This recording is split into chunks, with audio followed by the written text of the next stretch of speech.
Hello बच्चों, good evening all of you. Good evening sir. Good evening BALCO. Good evening, good evening, good evening. Okay sir, चलिए start करते हैं अपने topic को और बढ़िया से सर जानने की कोशिश करते हैं।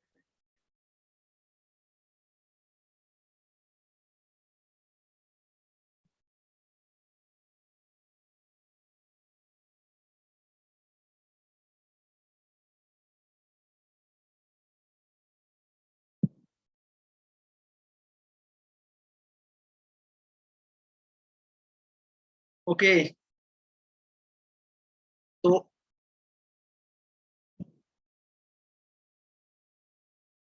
सब लोग आगे क्या? सब लोग आगे क्या? बच्चों सब लोग आए या नहीं आए या कोई और छूट गया है? ओके, आइए। आज मैंने कल आप लोगों को क्या पढ़ाया था बच्चों? मैंने जैसा कि आप लोगों को कल बताया था कि रेडियस ऑफ हाइड्रोजन एटम को कैसे फाइंड आउट करना है। सर, हाइड्रोजन एटम के रेडियस को फाइंड आउट करने का क्या मेथड्स है, किस तरीके से हम लोग यस रेडियस सर। को फाइंड आउट कर रहे थे? तो देखो बच्चों, आपको क्या बताया था? तो radius of hydrogen atom is equal to 52.9 picometre into N square upon, आपको क्या बताया था? N square upon Z. ये सर, ये फॉर्मूला आपने पढ़ा था या आपने ये पढ़ा था? R of H is equal to N square into H square upon 4 pi M E square Z. या सर आपने ये निकाला था? सबको पता है ना इस बात का? सभी को पता है बच्चों? ये तो सभी ने किया यस था सर। शायद। Okay, very very very very very good बच्चों, वेरी। अब देखो बच्चों, मैं आपको एक बात और बता देना चाहता हूँ। सर सपोज अगर इस ऑर्बिट में इलेक्ट्रॉन घूमेगा, तो इस ऑर्बिटल में इलेक्ट्रॉन घूमेगा तो उसका एक ये न्यूक्लियस और इसके रिस्पेक्ट में रेडियस थी, ये तो आपको पता लग गया। लेकिन सर इस इलेक्ट्रॉन की कोई ना कोई एक अपनी एनर्जी होगी या नहीं होगी, बोलो? यस सर होगी। सर दूसरी बात, इसकी एक अपनी क्या होगी? वेलोसिटी भी होगी। होगी या नहीं यस होगी, बताओ? सर तो ये सारी की सारी चीजें हम लोगों को फाइंड आउट करनी है, हम लोगों को बच्चों फाइंड आउट करनी है। तो आइए मैं आप लोगों को अब बताता हूँ एनर्जी ऑफ हाइड्रोजन एटम। अब हम लोग क्या पढ़ रहे हैं sir? Energy of hydrogen atom.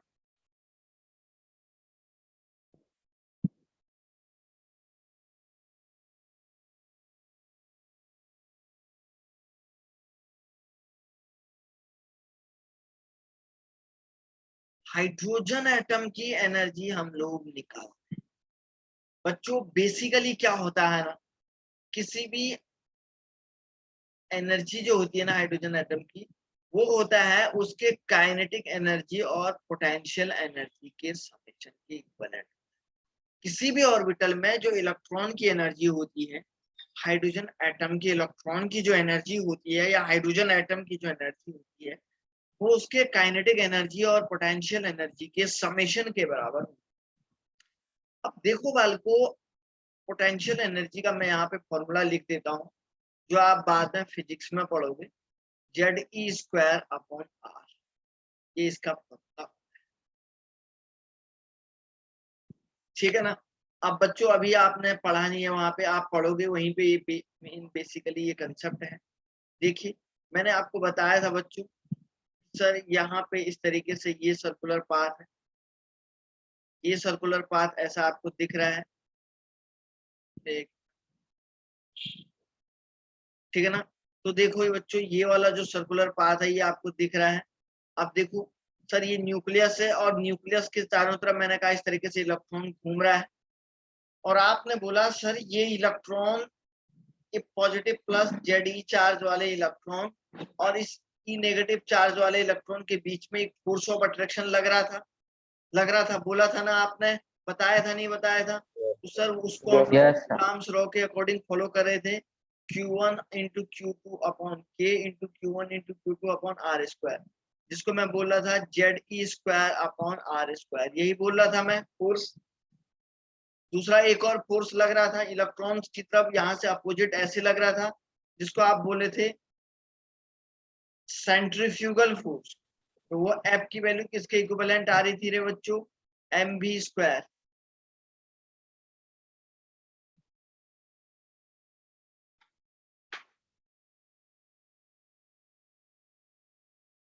mv square upon r।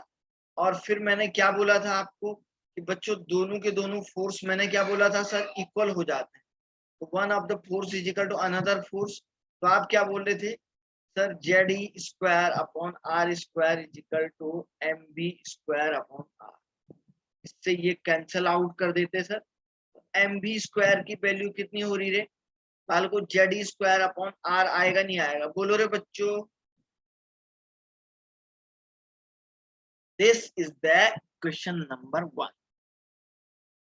यहां तक अगर किसी को कोई डाउट है, कोई बात कहनी है तो बोलो, बोलिए बोलिए बच्चों।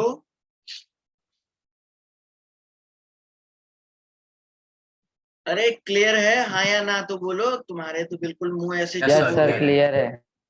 जैसे कि किसी ने तुम्हारी मुंह पे बिल्कुल टेप लगा दिया होगा, हैं? सुनो आप, सुनो बच्चों, सुनो सुनो। सर ठीक है, आपने 1/mv स्क्वायर, ये mv स्क्वायर की वैल्यू निकाल दी। काइनेटिक एनर्जी सर आप कैसे निकालोगे बच्चों, क्या मैं काइनेटिक एनर्जी ऐसे नहीं निकाल सकता हूँ क्या? Kinetic energy is equal to K is equal to 1/2 mv square होता है, ये तो पता है ना आपको। Yes sir.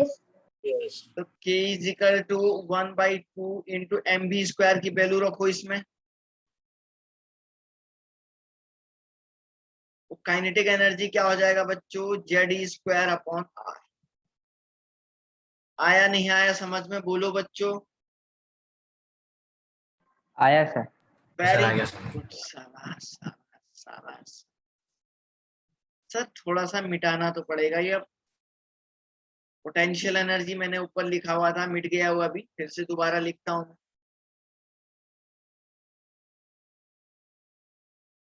Potential energy is equal to minus of ZE square upon, इन दोनों के समेशन को हम बोलते हैं energy of the hydrogen atom. तो दोनों को ऐड करो, energy of hydrogen atom EH लिख दो, EH को एनर्जी ऑफ हाइड्रोजन एटम लिख लो। तो बच्चों क्या करोगे, ZE square upon R plus ऐसा 2R है काइनेटिक एनर्जी, 2R होगा ना, देख लो। और ये Yes sir. Minus of ZE square upon R हो जाएगा। तो यहां से एक काम करो, 1/2 माइनस 1 ऐसे रखो, ZE स्क्वायर अपॉन R को बाहर कॉमन ले लो, है ना? ऐसे ही करेंगे सर इसको। अरे Yes बालको, sir. E upon H is equal to minus of 1/2 ZE square upon, ऐसे ही होगा सर? हाँ ऐसे ही तो होगा बच्चों। अब इसको मैं ऐसे नहीं लिखूंगा, देखो EH is equal to minus of 1/2 ZE square. Energy of hydrogen atom निकल गया। R क्या है? Yes, sir. R क्या है? Radius of hydrogen atom. इसकी वैल्यू कितनी होती है RH की, N square into H square divided by 4 pi mv square. बस काम निकल गया, हो गया हमारा। क्या हुआ सर? RH की वैल्यू इस इक्वेशन में रखो रे बच्चों, EH is equal to minus of 1/2 into ZE square, तो सर ऐसे ही रहेगा, डिवाइडेड R की जगह पे ये वाली वैल्यू रखो, N स्क्वायर H स्क्वायर।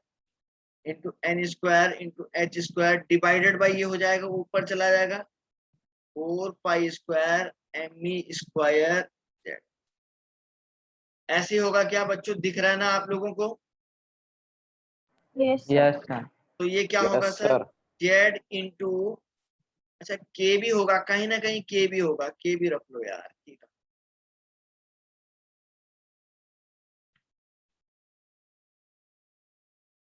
के को कहाँ छोड़ोगे यार अकेले, के को कहाँ छोड़ोगे बच्चों के?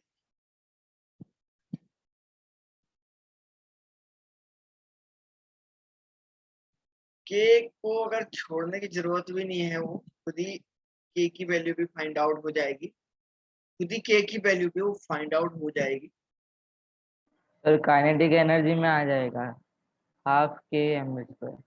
हाँ हाँ, वो के भी इधर ही आ जाएगा, तो के भी रख लो, कोई बात नहीं, के भी कुछ काम का नहीं है वैसे भी, है ना। तो हो जाएगा जेड इंटू क्या हो जाएगा, ये एम इंटू ई की पावर 4 हो जाएगा, और यहाँ पे 4 है ना, तो 4 को आगे लिखो इंटू 4 me 4, कुछ और बचा है क्या ऊपर देखो तो, अच्छा पाई स्क्वायर, और क्या बचा हुआ है?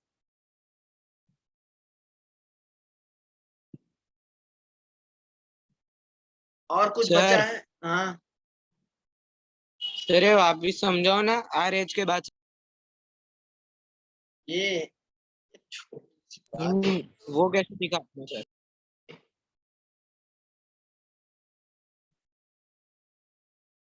देखो रे इधर बच्चों, देखो देखो देखो,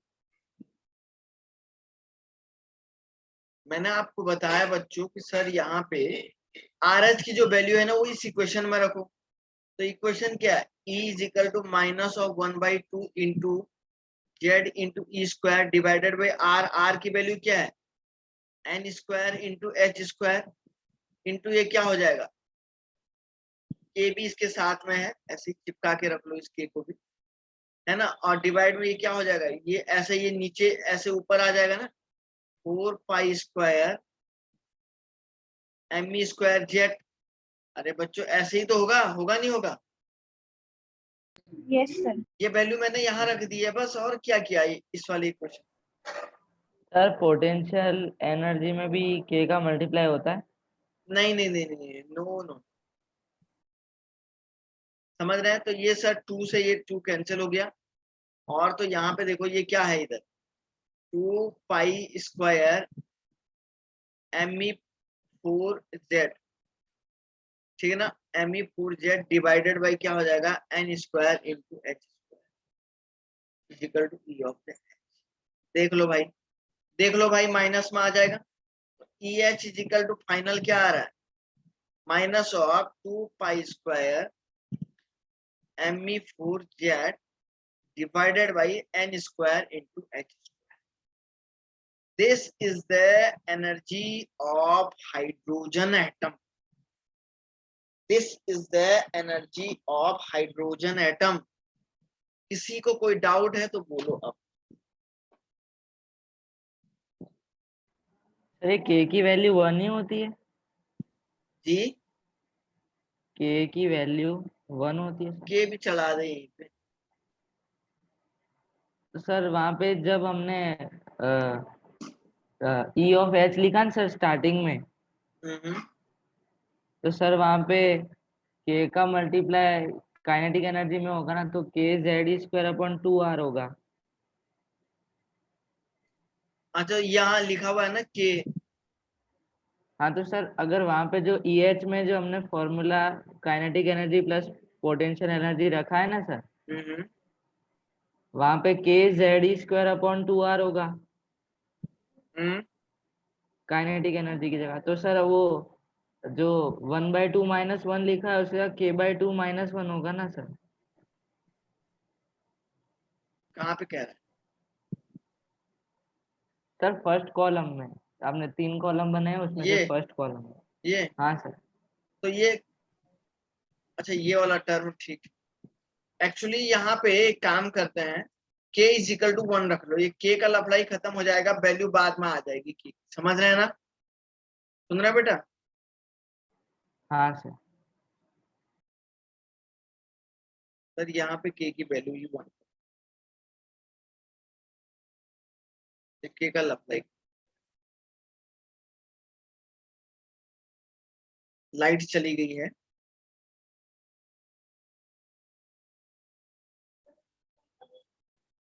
लाइट चली गई है बच्चों।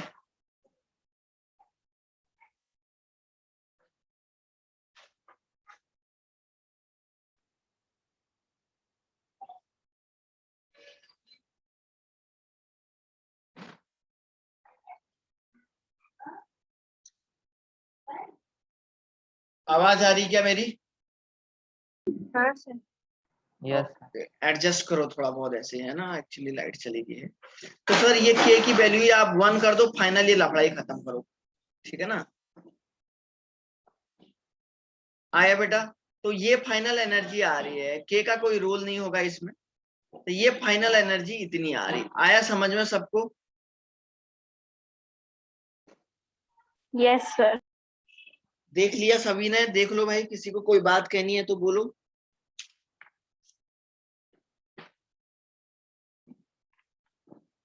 अरे बच्चों, किसी को कोई बात कहनी है तो बोलो। ये जो EH लिखा हुआ है ना, ये अपनी कॉपी में बिल्कुल रफ में अभी लिख के रखो।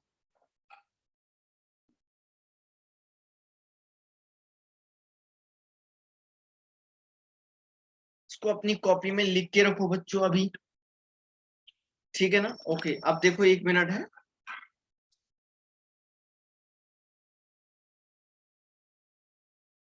अब यहां पे देखो भैया, अब मैंने आपको क्या बताया, EH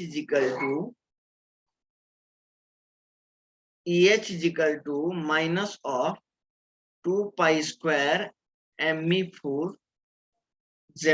z क्या था? जेड स्क्वायर था क्या?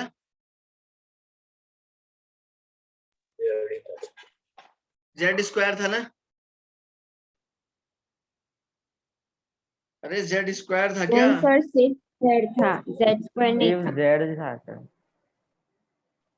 सिर्फ जेड ही था क्या? जेड स्क्वायर होना चाहिए यार। 1 मिनट है, मैं दोबारा चेक करके बताता हूँ। तो स्लाइड तो पीछे ही चलेगी है।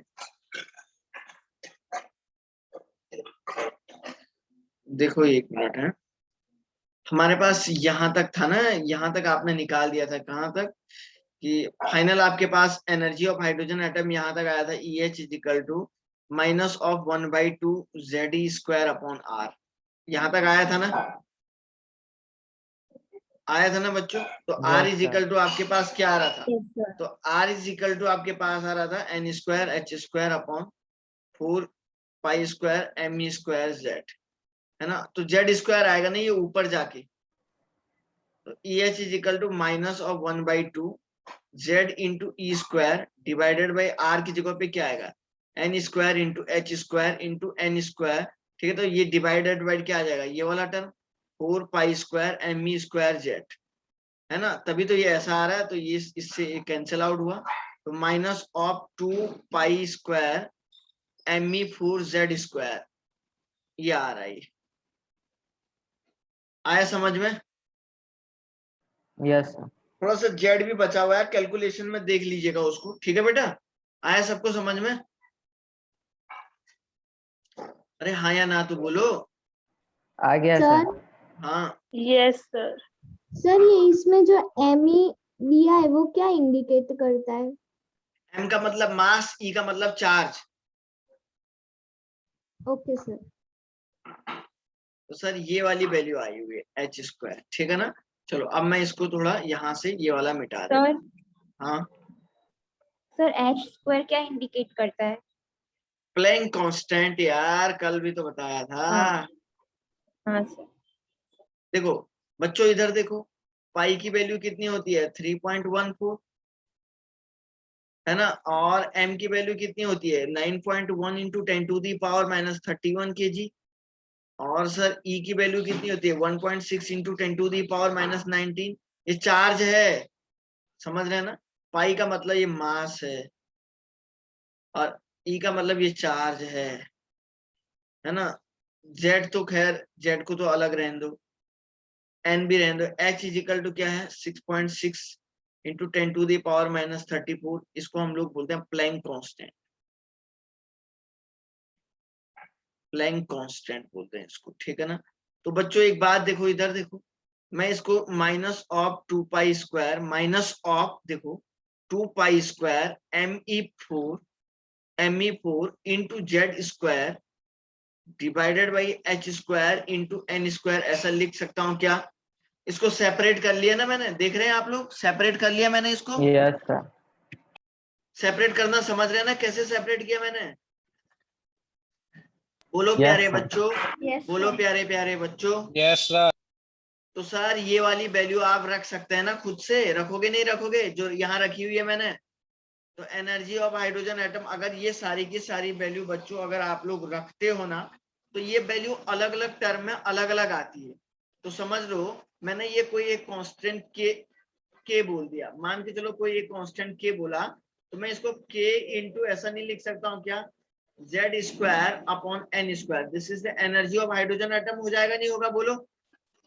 यस हो जाएगा। तो सर ये सारी की सारी वैल्यू को जब कैलकुलेट करोगे ना, तो ये अलग अलग टर्म में अलग अलग आती है। तो बच्चों सबसे पहले ये आता है 2.18 इंटू 10⁻⁻18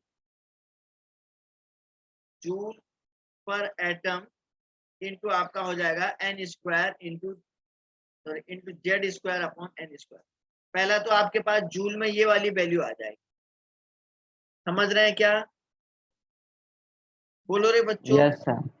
जूल एटम में, यस सर। जूल पर एटम है या जूल में जो आप एनर्जी आप निकालोगे ना, तो सर जब आप बच्चों जूल में एनर्जी निकालोगे, तो ये वैल्यू किसके इक्विवेलेंट आ जाएगी, 2.18 इंटू 10⁻, ठीक है ना, -18 जूल के इसके इक्विवेलेंट आ जाएगी जब जूल में निकालोगे। अगर आप इस एनर्जी को बच्चों इलेक्ट्रॉन वोल्ट में निकालोगे, तो 13.6 into z² upon n² electron volt में ये एनर्जी आ जाएगी। बात समझ में आ रही है क्या, ये सबसे बड़ी और इम्पोर्टेंट बात है आप लोगों को बताना, क्योंकि इस तरीके से हम लोग इसको ऐसे निकालते सर हैं जी। सर आपने 2.18 इंटू 10⁻⁻18 के बाद में क्या लिखा है? जूल पर एटम, ओके। ये जूल में है ये एनर्जी, समझ रही है ना, जब एनर्जी जूल में आएगा तो आपको यही टर्म है, हाँ ये वाला सर। फॉर्मूला यूज करना पड़ेगा, z² अपॉन n², जूल पर एटम। अब सुनो सर, इलेक्ट्रॉन वोल्ट में भी ये वैल्यू आ सकती है, आ सकती है या नहीं आ सकती है, इलेक्ट्रॉन वोल्ट में भी ये वैल्यू आ सकती है, आ सकती है क्या बेटा, हाँ सर। है ना। तो सर इसको हम इलेक्ट्रॉन वोल्ट में भी अगर कैलकुलेट करना चाहते हैं, तो सर ये वैल्यू आप लोग इस तरीके से कैलकुलेट कर लोगे। कोई भी टेंशन किसी को आती है तो पूछ लीजिएगा मुझे, सर आप एक बार और समझाइए, कर लोगे। अच्छा ओके, अच्छा मैं आपको एक पीडीएफ शेयर करता हूं बच्चों, इसको हटा के, ठीक है ना।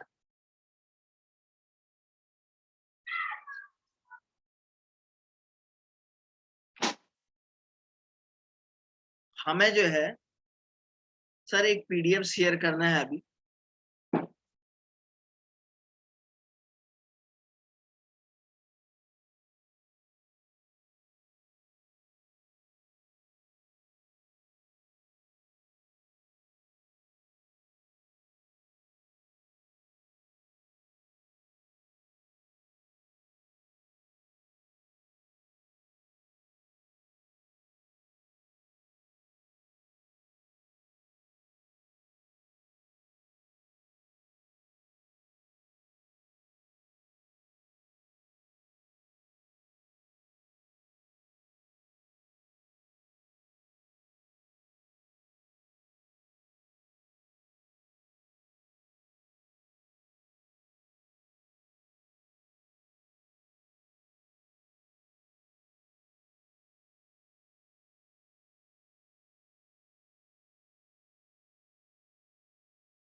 बच्चों आवाज आ रही क्या?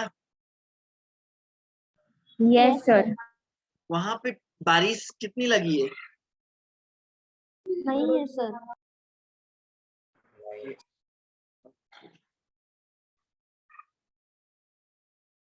कुछ क्वेश्चन सॉल्व करते हैं बच्चों बढ़िया से, सर जानने की कोशिश करते हैं। जैसे बहुत बढ़िया बढ़िया से क्वेश्चन है। मैं आप लोगों को होमवर्क दूं क्या? सर लेकिन कुछ यहाँ पे सॉल्व करवाइए ना। कुछ सॉल्व तो करवाएंगे ना, आपको ये कोई टीवी थोड़ी ना दिखा रहा हूं।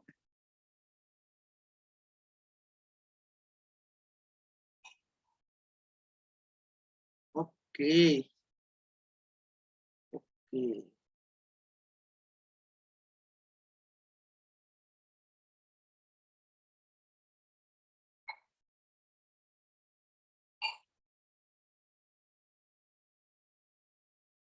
क्वेश्चन अभी आ गया था, वो मुझसे गलती से काम चला गया। चलो बच्चों, तो देखिए आप समझते हैं कि इस पेज में स्पेस कम होता है, तो सर पूरी चीजों को डिटेल में नहीं लिख पाएंगे, समझने आप लोगों को काफी अच्छे से है। देखिए क्वेश्चन क्या दिया गया है, बहुत बढ़िया क्वेश्चन है। AI-EEE एक एग्जामिनेशन होता था, पहले एक एग्जाम होता था जिसको AI-EEE के नाम से जानते थे। AI-EEE का मतलब होता था, जो पहले जेईई मेंस नहीं होता था, इंजीनियरिंग एग्जामिनेशन के लिए आपको AI-EEE देना पड़ता, समझ रहे हो? तो वही क्वेश्चन ये है।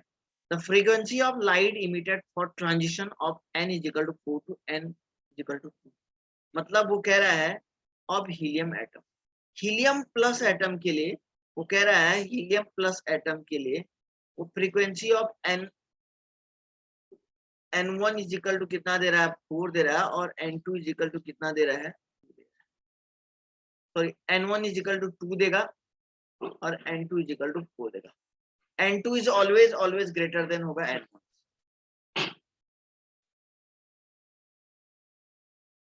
n1 is equal to 2 and n2 is equal to 4 is equal to transition in hydrogen atom of the following। वो कह रहा है कि जो फ्रीक्वेंसी ऑफ हीलियम एटम है वो इक्वल टू है, बोला है फ्रीक्वेंसी ऑफ हाइड्रोजन एटम से। लेकिन वो कह रहा है अगर हाइड्रोजन एटम के लिए, अगर हीलियम एटम के लिए n इज इक्वल टू 4 से 2 वाला ट्रांजिशन हो रहा है, तो हाइड्रोजन एटम के लिए कौन सा वाला ट्रांजिशन होगा? क्वेश्चन की लैंग्वेज समझे या नहीं समझे, बोलो। समझे सर। सब लोग समझे? नहीं सर, पीछे एक्सप्लेन करो ना सर। यस। दोबारा बोलता हूँ बच्चा, देखो कह रहा है frequency of light emitted for the transition n is equal to 4 to n is equal to of helium atom is equal to the transition of hydrogen atom. वो कह रहा है जो हाइड्रोजन एटम की फ्रीक्वेंसी है हीलियम एटम की, वो hydrogen atom के इक्विवेलेंट है, लेकिन उस टाइम पे हीलियम एटम का ट्रांजिशन 4 से 2 वाला हो रहा है, तो उसी टाइम पे हाइड्रोजन में कौन सा वाला ट्रांजिशन होगा, ये बात आपको पूछ रहा है बालकों। आया समझ में?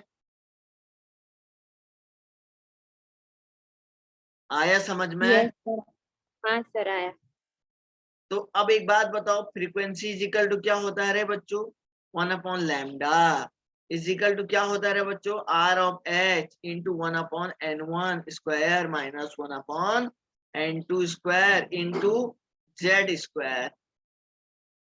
बताया था ना, हाइड्रोजन लाइक एटम के लिए, हाइड्रोजन के लिए Z की वैल्यू कितनी होती है? 1। 1 हाइड्रोजन के लिए, हीलियम के लिए Z की वैल्यू क्या होगी? 3 2 2, 2 जितना उसका एटॉमिक नंबर है हीलियम के लिए। ठीक है, अब देखो सर आप ऐसा बोलेंगे ना, 1 upon lambda of hydrogen atom is equal to 1 upon lambda of helium, ऐसा निकालोगे आप? ऐसे ही होगा ना? होगा नहीं होगा?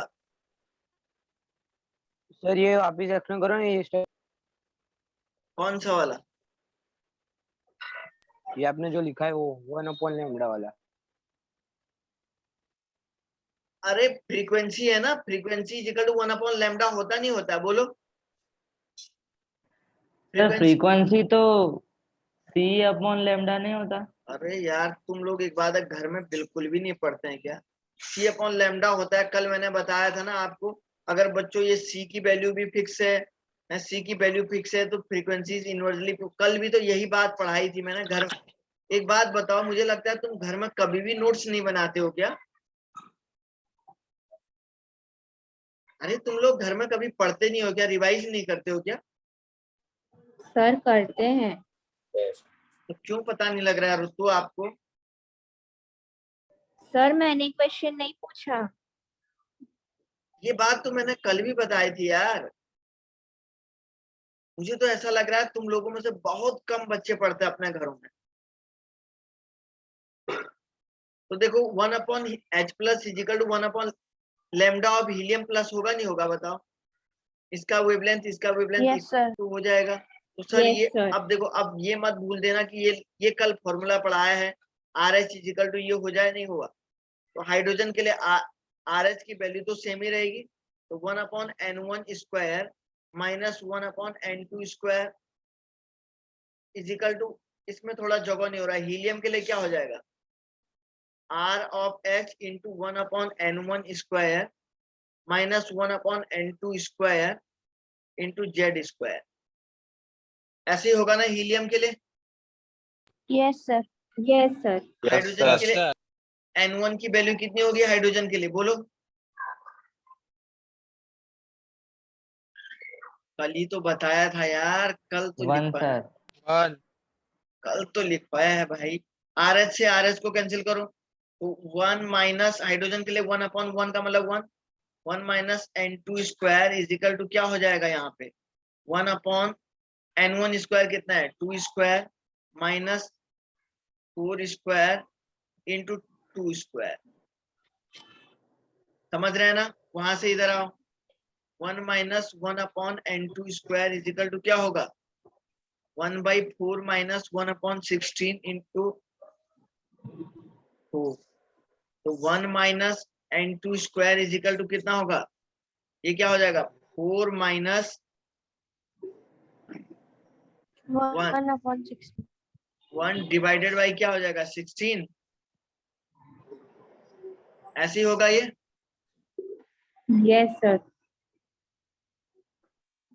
तो 1 minus 1/N2² is equal to 3/16 into क्या हो जाएगा? 4। इससे इसको कैंसिल करो 4 टाइम। तो 1 माइनस 1/N2² इजिकल टू क्या होगा रे बच्चों? 3/4 होगा नहीं होगा, बोलो? तो minus of 1/N2² is equal to कितना होगा? 3/4 माइनस 1 होगा नहीं होगा? Yes sir. होगा नहीं होगा? अब देखो इसको देखो, मैं यहाँ पे लिख रहा हूँ, इसको मैं यहीं पे लिख रहा हूँ। तो माइनस ऑफ N2² दिख रहा है ना, इस बीच में लिखा हुआ दिख रहा है आपको? Yes sir.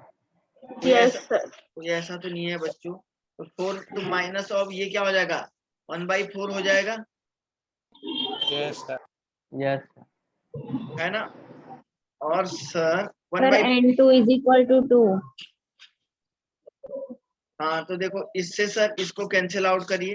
तो N2² इजिकल टू कितना हो जाएगा? 4 हो जाएगा। N2 इजिकल टू कितना हो जाएगा? 2 हो जाएगा।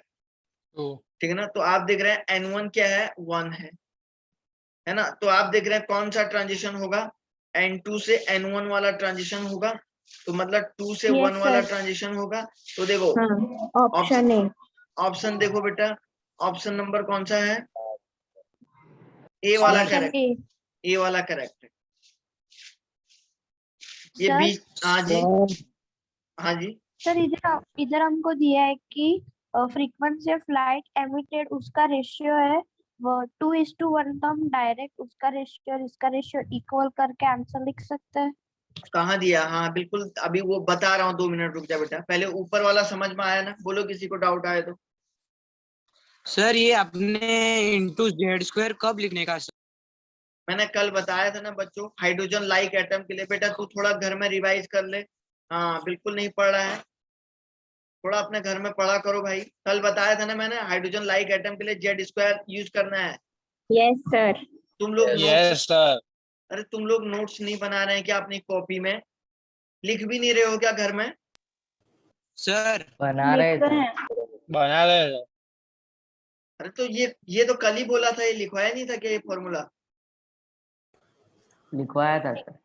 तो ये यार, तो ये छोटी छोटी चीजें तो बच्चों, ये फॉर्मूला अब इतने सारे इस चैप्टर में इतने सारे फॉर्मूले हैं ना, तो आप बताओ, मैं अगर मान के चलो सारा चैप्टर पढ़ाने के बाद रैंडम आपको क्या कराऊंगा, न्यूमेरिकल सॉल्व कराऊंगा, तो आप तो फिर पूछते रहोगे सर ये फॉर्मूला कैसे आया, इसको दोबारा बताओ। तो फॉर्मूले तो आपको पता ही होने चाहिए, समझ रहे हैं ना? आप खुद सोचो, मैं अगर किसी चैप्टर के लिए कोई पीडीएफ बता रहा हूँ तो हर बार उसके फॉर्मूले कैसे डिराइव हुए वो बताऊंगा क्या बच्चों? वो थोड़े ना बता पाऊंगा, आप खुद सोचो। तो एटलीस्ट आप अपने घर में रिवाइज करिए, नोट्स बनाइए। मुझे तो नहीं लगता आपको जो है इस क्लास में 4 या 5 बच्चों के अलावा कोई जो है सही से इसको पढ़ रहा है, कोई रिवीजन ही नहीं कर रहा है, कोई घर में दोबारा वीडियो ही नहीं देख रहा है। ऐसे कैसे चलेगा भाई? आई बात समझ में? तो फॉर्मूले एटलीस्ट बच्चों आप लोग खुद पढ़िए यार, कितनी बार समझाओ। ये क्लियर हुआ बेटा? ये तो मतलब मैंने कहा जेड स्क्वायर तब यूज करना है सर जब आपके पास क्या हो जाएगा, सर जब आपके पास क्या हो जाएगा, हाइड्रोजन लाइक एटम होगा, तभी आपको जेड स्क्वायर फॉलो करना है। आया समझ में? आगे बेटा समझ में बोल, सर बोलो। सर इधर हमने फ्रीक्वेंसी को c बाय लैम्डा क्यों नहीं दिया, वो आप एक बार फिर से रिपीट समझाता हूँ बेटा, समझाता हूँ बेटा, समझाता हूँ, रुक। Nu of hydrogen atom is equal to nu of helium atom, तो क्या हो जाएगा, c by lambda of this atom is equal to c by lambda of ये हो जाएगा। तो इससे इसको कैंसिल करेगा तो फिर भी क्या होगा, c upon lambda of hydrogen atom is equal to c 1 upon lambda of, होगा नहीं होगा बोलो? Yes sir. यही तो समझाया था बच्चों, वही तो समझाया था। सी की वैल्यू हमेशा कांस्टेंट होती है ना, इसलिए मैं इसको हर जगह थोड़ा लिखूंगा, तो इसलिए मैं nu is equal to 1 upon lambda ऐसे लिखूंगा ना। आए समझ में? Yes sir. नेक्स्ट क्वेश्चन देखो, इधर देखो थोड़ा फास्ट। सर यहाँ पे एक क्वेश्चन आया है, the ratio of frequency of third line in Lyman series of hydrogen atomic spectrum to that of first line in Balmer series of lithium is, क्या रेशियो होगा? मतलब हाइड्रोजन एटम के तीसरे लाइन का, हाइड्रोजन एटम के तीसरे line का, और इसके जो है वो कह रहा है बामर सीरीज के तीसरे लाइन का, and to that of first line in Balmer series of lithium. ठीक है ना? ओके, हाइड्रोजन एटम का तीसरा लाइन का मतलब क्या है बच्चों, N1 इज इक्वल टू 1 हो जाएगा, N2 इज इक्वल टू, आप क्या बोलेंगे sir, N2 is equal to third हो जाएगा। ठीक है ना? ओके, दूसरा आपके पास क्या आएगा बच्चों, देखिए एक मिनट सर, यहाँ पे दूसरा पॉइंट आएगा, the first line of Balmer series. भाई बामर सीरीज का first line N1 is equal to 2 आएगा लिथियम के लिए, N2 इज इक्वल टू कितना आएगा, 3 आएगा, नहीं आएगा? आएगा नहीं आएगा ये लिथियम के यस लिए? सर। Yes sir. तो रेशियो निकाल दोगे, 1 upon lambda of H plus is equal to 1 upon lambda of helium positive ion का, निकालोगे घर में? Yes sir. बोलो बोलो शाबाश, यस सर। सब लोग निकालना है, बहुत बहुत आप लोग जो है बिल्कुल भी नहीं कर, बोल सर बोल। वो R of H, R of H कौन सा वाला? फॉर्मूला तो वही लगेगा ना सर? हाँ, 1 upon lambda is equal to R of H, ये वाला 1 अपॉन लैम्डा का एक ही तो फॉर्मूला है। Okay sir. चलोगे बच्चों, इधर देखो ये वाला देखो सर, ये वाला देखो, एनर्जी ऑफ, मैं देखो थोड़ा फास्ट बताऊंगा तो आपको बहुत सारे क्वेश्चन सॉल्व हो जाएंगे ना, क्यों? सही कह रहा हूं ना मैं? यस एनर्जी इतना Yes, दिया sir. गया है, wavelength of light is required to excite an electron in a hydrogen atom from level n is equal to 1 to n is equal to 2 मिली। अरे ये तो बड़ा सिंपल है, इस फॉर्मूले को ऐसा कर दो, सीधे यही दिया है ना, तो इसी में एनर्जी निकालनी है, -2.178 into 10 to the power -18 into Z square है ना, और अपॉन क्या है, एन स्क्वायर है, तो 1 अपॉन क्या कर दो, n1 स्क्वायर माइनस 1 अपॉन क्या कर दो, इसकी जगह पे n2 स्क्वायर कर दो, कर दोगे। n1 और n2 की वैल्यू दी है, बोलो रे बच्चों, करोगे नहीं करोगे, बोलो यार। कर देंगे। तो बस इससे फॉर्मूला आ जाएगा, आंसर एनर्जी आ जाएगी, हो जाएगा बच्चों, जूल में आ जाएगा आपका आंसर। Yes sir. कोई दिक्कत तो नहीं है ना किसी को? सर यहाँ पे आपने z अच्छा, स्क्वायर सॉरी, इंटू अरे 1 ये तो आपका लैम्डा निकालना है ना, तो यहाँ से आपका एनर्जी आएगी, ठीक है ना। तो delta E is equal to क्या होगा, एच सी अपॉन लैम्डा हो जाएगा। लैम्डा इज इक्वल टू क्या हो जाएगा, एच इंटू सी अपॉन, फिर से डेल्टा इस फॉर्मूले में लाना, तो लैम्डा की वैल्यू आ जाएगी कुछ। क्या बोली लड़की? सर एनर्जी की जो वैल्यू रखने की है ना सर, ये एनर्जी, हाँ डेल्टा ई में। एक्चुअली ये होता है ना, यही तो था वैसे भी, एनर्जी ऑफ हाइड्रोजन एटम का फॉर्मूला यही तो है, यही तो है, बताया है ना मैंने अभी। तो जेड स्क्वायर अपॉन एन हाँ स्क्वायर। सर बताएं। अब आपके पास दो एन दिए हैं, तो आप उसको ऐसे नहीं कर सकते हैं, Z square into 1 upon n1 square minus 1 upon n2 square. Yes बताओ।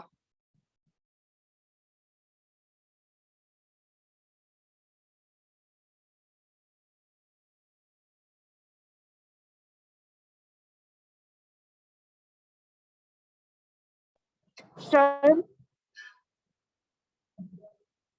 सर वो हाँ आपने z square into 1/n1 square, आपने n को ऐसे अलग से ब्रैकेट में लिखा है ना। हाँ हाँ हाँ, ओके कर लोगे बच्चों, कोई दिक्कत तो नहीं आएगी ना आप लोगों को? No no sir no. दिक्कत आएगी तो आप पूछ सकते हैं कल भी, ठीक है ना, ज्यादा से ज्यादा प्रैक्टिस हो जाएगी। देखिए देखिए इधर एक क्वेश्चन और दिखा,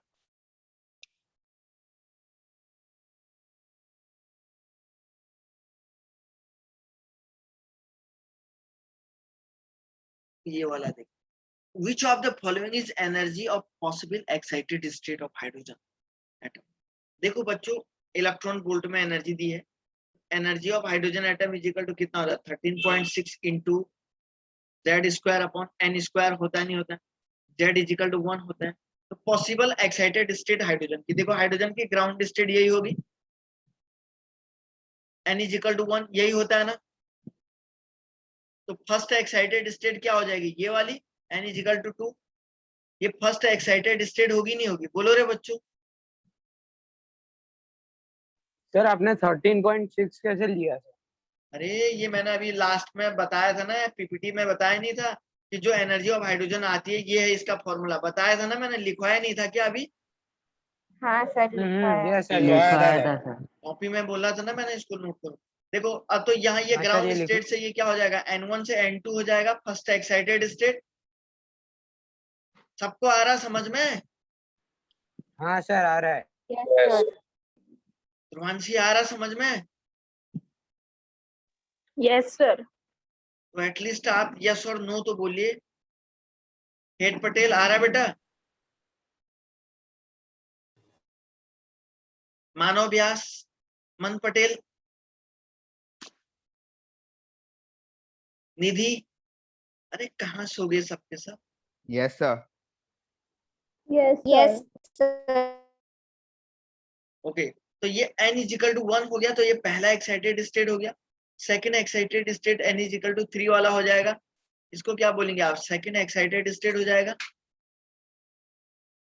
होगा नहीं होगा बताओ, यहाँ से यहाँ तक होगा नहीं होगा बेटा, बोलो। हाँ हाँ सर। होगा सर। अच्छा, तो देखो अगर यहाँ से इलेक्ट्रॉन यहाँ जाएगा तो पॉसिबल एक्साइटेड स्टेट फर्स्ट यही होगा ना। Yes sir. यस तो सर। n की वैल्यू, n की वैल्यू कितनी आएगी सर, यहाँ पे 2 आएगी। तो देखो E of H is equal to कितना होगा, 13.6 इंटू जेड स्क्वायर, 1 अपॉन कितना हो जाएगा, 2 स्क्वायर। तो देखो 13.6 डिवाइडेड बाई 4, तो ये वैल्यू आ जाएगी माइनस 3.4। 3.4। 4 इलेक्ट्रॉन। तो देखो बच्चों 57 का देख लो, ये 57 है ना क्वेश्चन, तो B57 का आंसर देख लो, ए है ना। है ना बेटा? हाँ Yes, sir. हाँ sir. Yes sir. Very good.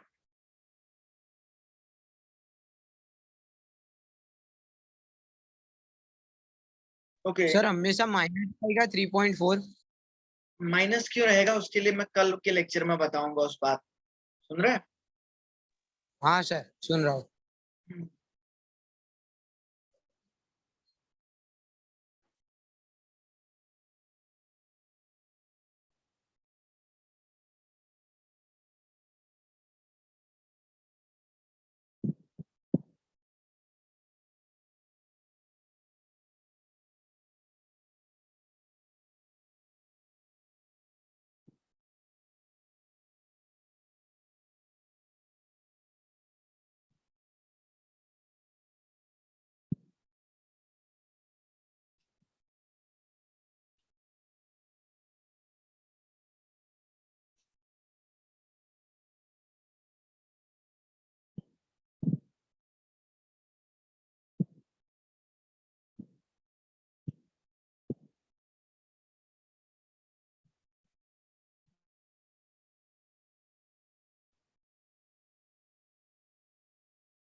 इधर सुनो, इधर सुनो। ये वाला क्वेश्चन आप घर पे करेंगे, ये वाला भी सर आप घर पे करेंगे, ये वाला क्वेश्चन भी आप घर पे करेंगे।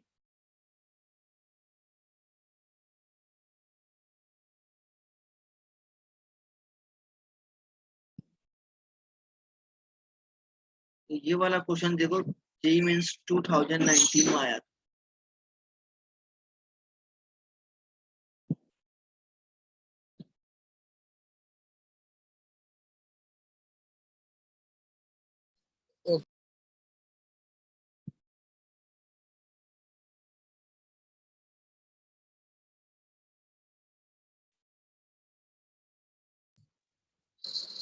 सर आपकी आवाज नहीं आ रही सर। मैं बोल भी कुछ नहीं रहा हूँ तो कहाँ से आएगी?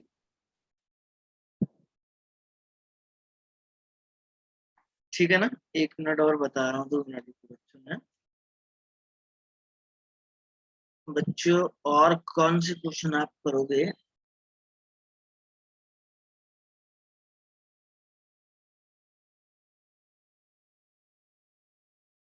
ये वाला घर में करोगे, ये वाला भी मैंने आपको करने को दिया है, ये वाला भी मैंने आपको करने को दिया है, ये वाला मैंने कर दिया है। समझ रहे हो बाल को? ये हाँ वाला सर। सर यस मैंने कर दिया।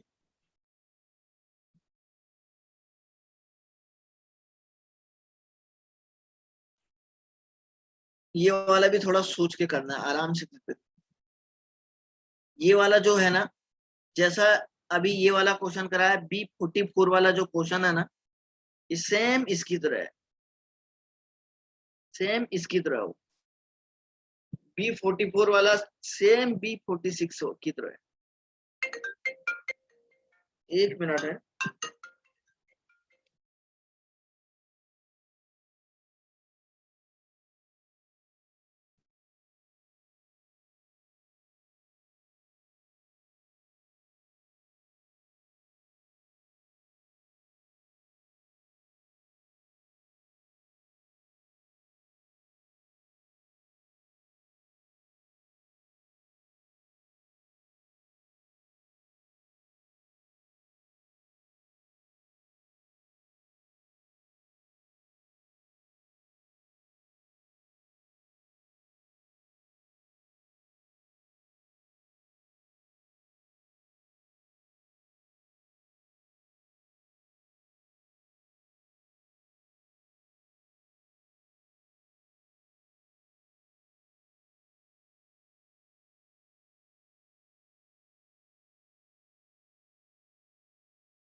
ओके, तो बच्चों ये ऐसा ऐसा कुछ है इसमें, ठीक है ना। तो ये जो है B44 वाला क्वेश्चन भी कर सकते हैं आप, ये वाला भी कर सकते हैं, करेंगे क्या? अच्छा, एक और क्वेश्चन देखो बच्चों, यहाँ पे मैं ही कर देता हूँ इस वाले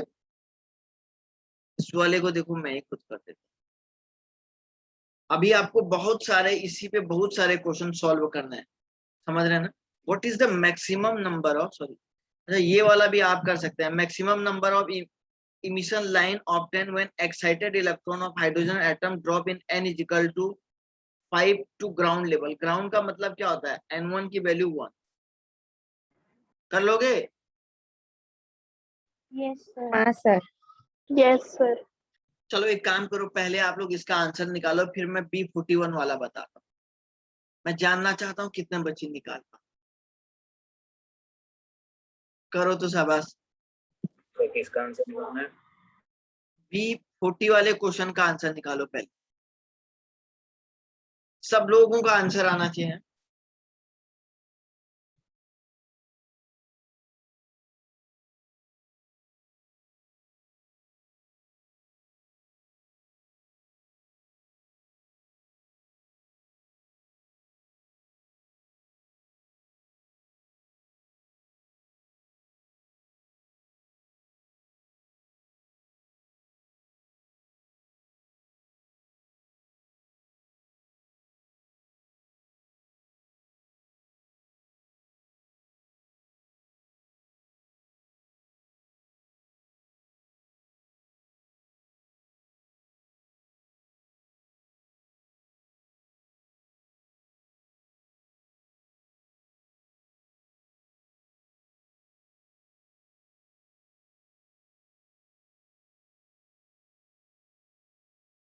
सर 10 आएगा।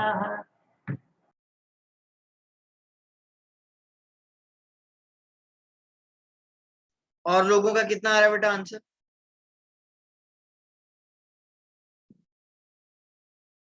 सर 10। सर 10 आ रहा है। वही क्या होगा, n2 माइनस n1। कोई ऐसा तो नहीं जिसको ये भी नहीं कर पा रहा है? n2 minus n1 plus 1 sir 10 आ रहा है। Divide by 2। यही फॉर्मूला अप्लाई किया था ना? Yes sir. Yes, sir sir. Yes ये सर। क्वेश्चन तो सर यही फॉर्मूला अप्लाई होगा ना सर? हाँ हाँ बिल्कुल यही होगा यार,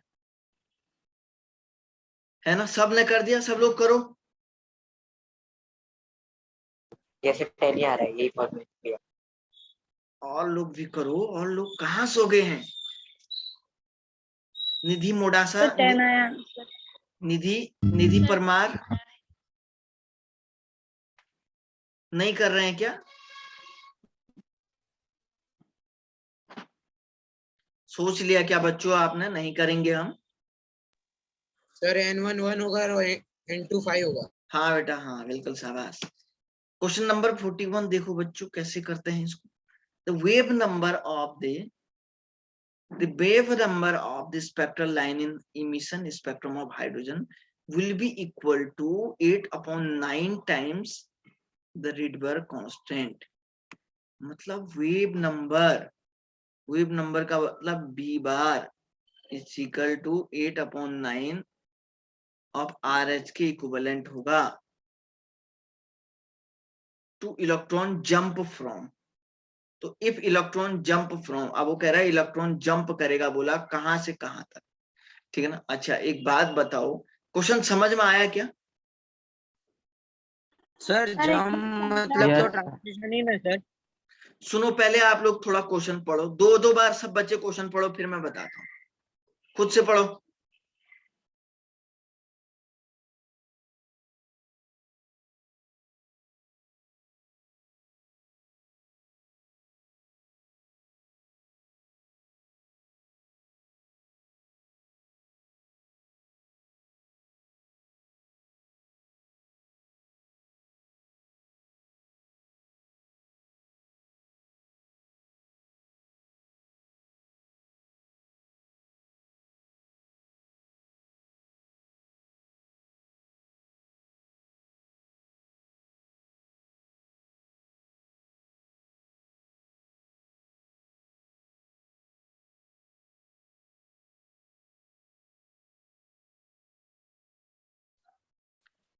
पढ़ा, देखो क्या बोला है, the wave number of spectral line in emission spectrum of hydrogen atom will be equal to, मतलब जो वेव नंबर है वो इक्वल टू होगा 8/9 ऑफ रिडबर्ग कांस्टेंट, मतलब ये 8/9 of Rydberg constant if the electron jump from, तो electron अगर कहां से कहां पे जंप करेगा जब ये वैल्यू इसके इक्विवेलेंट आ जाएगी, तो आपको क्या निकालना है, N1 और N2 निकालना है, शायद यही निकालना है ना।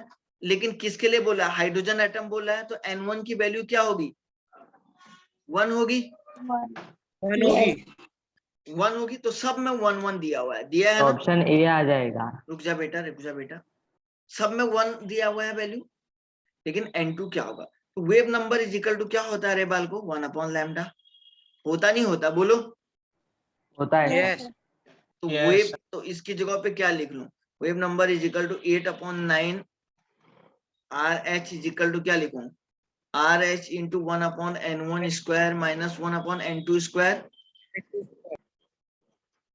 8/9 इज इक्वल टू 1 माइनस 1 क्या लिखो रे, N2 स्क्वायर, तो 8/9 minus 1 is equal to minus of 1/N2 square, तो ये क्या हो जाएगा रे बच्चों, तो ये हो जाएगा -1/9 माइनस ऑफ 1/9 1/N2 स्क्वायर, तो माइनस से माइनस 3 कैंसिल हो करो, जाए। तो N2 इज इक्वल टू कितना 3 हो जाएगा रे, 3 सबको हो समझ जाएगा। में आ रहा है ना, सबको समझ में आ रहा है ना। Yes sir. Yes Yes. Sir. N2 से N1 का ट्रांजिशन हुआ है, तो सर 3 to 1 का ट्रांजिशन हुआ है, नहीं समझे क्या, सर समझे समझ समझ सर। गए। समझ आ गया। तो था ना आसान। समझ गए। Yes sir. Yes. Sir. Very good, very good.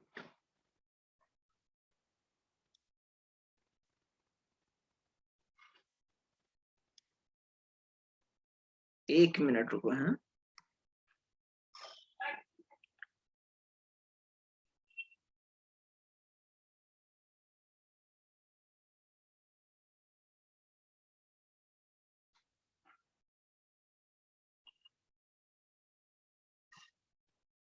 ये वाला क्वेश्चन घर पे करना।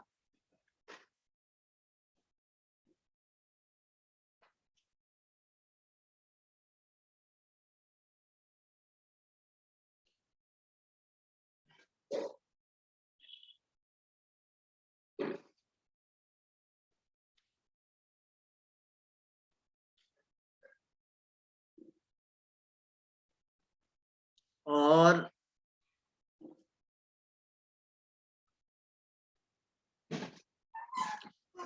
कौन सा क्वेश्चन होगा बच्चों आप लोगों से, ये वाला भी थोड़ा सा सोच समझ के, नहीं भी होगा तो चल जाएगा, मैं भी इसको समझाऊंगा,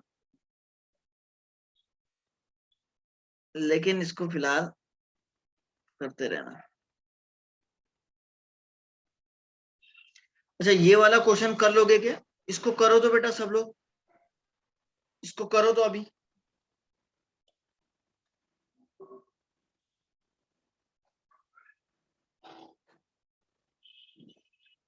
इसको करो रे बच्चों, सब लोग करो करो।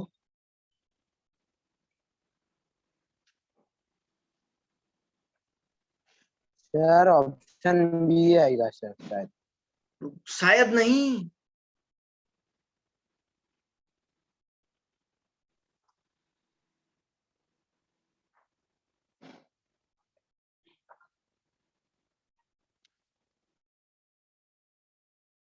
Sir option B. Sir yes sir. हाँ सर वही यस ऑप्शन बी। ऑप्शन ही है।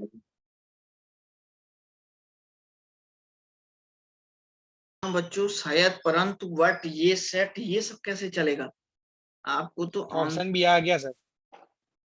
वही E1/E2 इज इक्वल टू λ2/λ1, समझ रहे हो ना आप लोग। हाँ yes sir. Sir. Yes sir. 25/50 question number B3 आप घर पे करोगे, करोगे ना बच्चों। Yes sir. तो स्टूडेंट आज थोड़ा सा लाइट भी नहीं है और वही मोबाइल से ये कनेक्टिविटी चल रही है, बहुत सारे क्वेश्चन हो गए आपके घर के लिए भी, और काफी सारा कंसेप्ट भी हमने जान लिया हुआ है। क्या किसी को कोई लेक्चर में कोई प्रॉब्लम आई क्या?